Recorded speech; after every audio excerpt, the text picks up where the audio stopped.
வீட்டில் சுட்டி, ஆனால் அரசு தேர்வு எழுத அனுமதி கிடையாது. மதுரையில் திருநங்கை ஒருவருக்கு ஏற்பட்டுள்ள சோகத்தின் மறுபக்கத்தை இப்போது பார்க்கலாம்.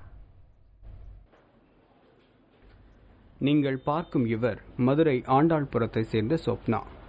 திருநங்கையான இவர் 12ஆம் வகுப்பு பொதுத் தேர்வில் பெற்ற மதிப்பெண்கள் 1021. மதுரை மாவட்ட அளவில் தமிழில் 3வது இடம் பிடித்தார். அதோடு நின்று விடாமல் இளங்கலை படிப்பில் 75% மதிப்பெண்கள் பெற்றார். தாம் பெற்ற கல்வி மக்களின் வாழ்க்கையை மேம்படுத்த உதவ வேண்டும் என்று முடிவு செய்த சொப்னா IAS தேர்வு எழுத முடிவெடுத்தார். திருநங்கைகள் தேர்வு எழுத அனுமதி உண்டா என தகவல் அறியும் சட்டத்தின் கீழ் இந்திய ஆட்சி பணிக்கான சிவில் தேர்வாணையத்தை அணுகிய போது அவருக்கு சாதகமான பதில் கிடைக்கவில்லை. கடந்த 2 வருஷமா நான் ஐஏஎஸ்க்கு ப்ரிப்பேர் பண்ணிக்கிறேன். என்னன்னா, நான் ஒரு திருநங்கை எழுதலாமா, ஐஏஎஸ் எக்ஸாம் எழுதலாமா அப்படின்னு ஒரு ஆர்டிஐ பெட்டிஷன் யூபிஎஸ்சிக்கு நான் போட்டிருந்தேன். அதுக்கு அங்கேருந்து ஒரு பதில் வந்துச்சு. என்ன பதில்னா, திருநங்கையை 3ஆம் பாலினமாக அங்கீகரிக்காதனால நீங்கள் எழுத முடியாது, அதாவது எக்ஸாம் எழுத முடியாதுன்னு சொல்கிறாங்க.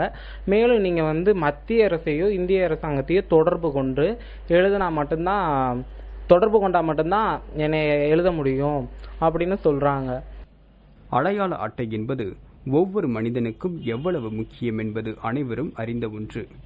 ஆனால் சொப்னாவுக்கு பணி வழங்க முடியாது என பலரும் சொல்வதற்கு அவருக்கு வழங்கப்பட்டு இருக்கும் அடையாள அட்டை காரணமாக காட்டப்படுகிறது.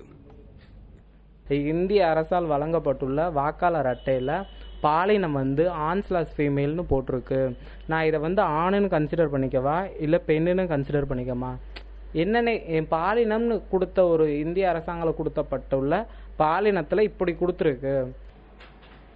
பிறந்த மனிதர் ஒருவர் திருநங்கை என உணர்ந்த பிறகு அவருக்கான உரிமைகள் மறுக்கப்படக்கூடாது என குரல் கொடுக்கும் மனித உரிமை ஆர்வலர்கள் சொப்னாவின் லட்சியம் நிறைவேற அரசு உதவ வேண்டும் என்கின்றனர்.